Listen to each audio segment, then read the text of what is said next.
بعد ما فرجتكم معايا على مول الأغنياء في الفيديو اللي قبل ده على طول جعت وقلت أرجع للريف والأكل المصري الأصيل بتاعنا. فلقيت مزرعة مستخبية جوه التجمع بتقدم أكل فلاحي ومصري ومشويات، وسمعت كمان إن أسعاره مش بطالة.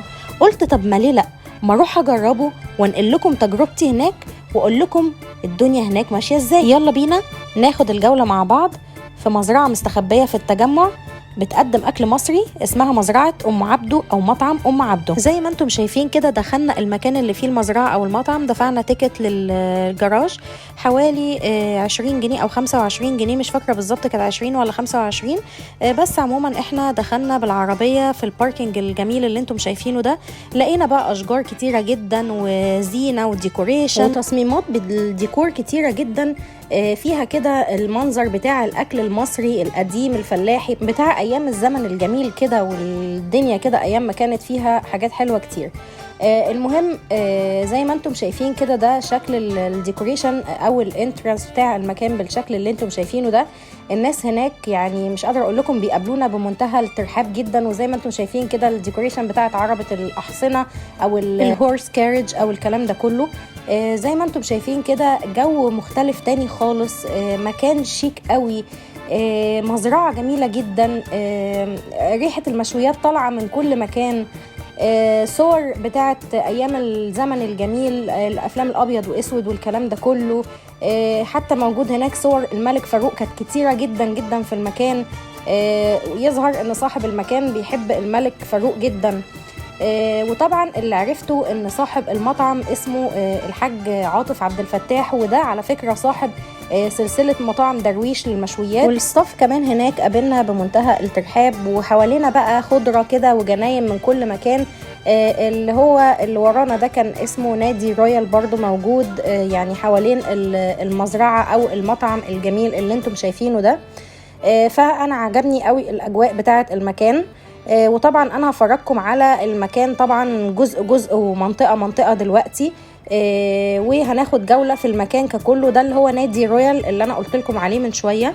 وده يعتبر كده المكان ككل بالتصميمات بتاعته. فيه طبعا اماكن في المكان ده اندور واماكن تانية اوت دور. اللي حابب يقعد كده بيقعد، اللي حابب يقعد كده بيقعد، مفيش مشكلة. وكان من الجميل قوي ان في كيدز اريا موجودة للاطفال يقدروا برضو ان هم يلعبوا هناك وينبسطوا في لعب كتيرة جدا متنوعة. فعجبتني قوي، عاملين لهم برضو الدي جي والحاجات دي كلها، في حاجات بصراحة جميلة قوي. حسيت ان المكان تقريبا كامل فيه كل حاجة.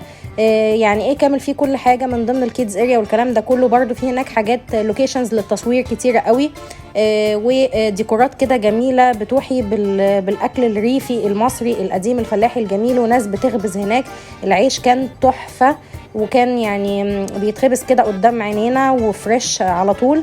وكان هناك برضو الجزارة مخصصة بالمكان بتاعتهم، اللحمة فريش، اللحمة بتاعتهم بيعملوها وبيطلعوا منها المشويات والكلام ده كله. الديكورات هناك سيمبل بسيطة. ده مثلا من ضمن السلطات اللي كانت متقدمة، الشكل بتاعها حلو قوي والسيرفين بتاعها حلو قوي، والعيش والبتنجان اللي هو مقلي كده بطريقة كريسبي كده. انا عمري ما دقت بتنجان بالحلاوة دي. وكمان المشويات هناك كانت طعمها حلو جدا جدا، عجبتني قوي بصراحة. الملوخية كانت حلوة قوي بس كانت ناقصة ملح شوية.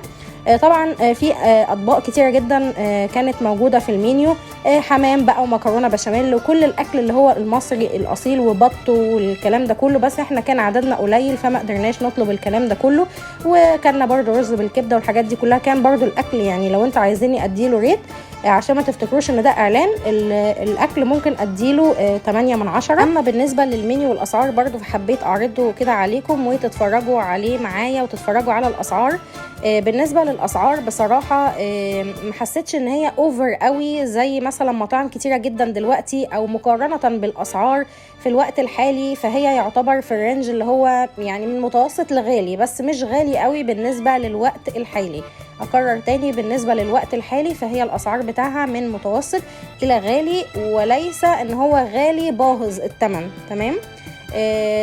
يعني كان في حلويات كتيرة جدا، كان في مندي وأوزي وبط ووز وفراخ ومشاوي وكل الكلام الجميل ده. الأكل المصري، المكرونة بشاميل، الحمام، الممبار، السمبوسك، كل اي حاجة تتخيلوها من المطبخ المصري الاصيل هتلاقوها موجودة. وزي ما قلت لكم الاكل اديله ريت 8 من 10 ككل. بس كده. اما الحاجات اللي كانت اسعارها غاليه شويه برضو في المنيو لفتت انتباهي، حسيت ان هي غاليه. يعني مثلا قلت لكم اللي هي الحاجات المشاوي، اطباق المشاوي والحمام والحاجات دي كلها اللي هي بتبقى حاجات للفرد او لفردين، دي بتبقى اسعارها كويسه جدا.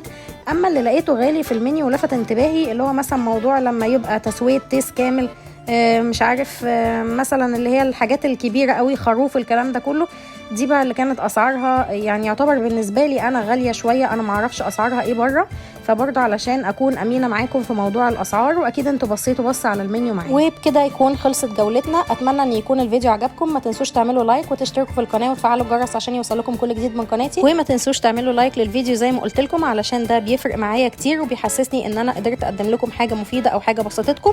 وتشيروا الفيديو في كل مكان علشان غيركم يستفيد. وما تنسوش برضو تكتبوا لي في الكومنتس تحت حابين نزور اماكن تانية فين مع بعض، او نغطي اماكن تانية او نعمل جولات فين تانية مع بعض.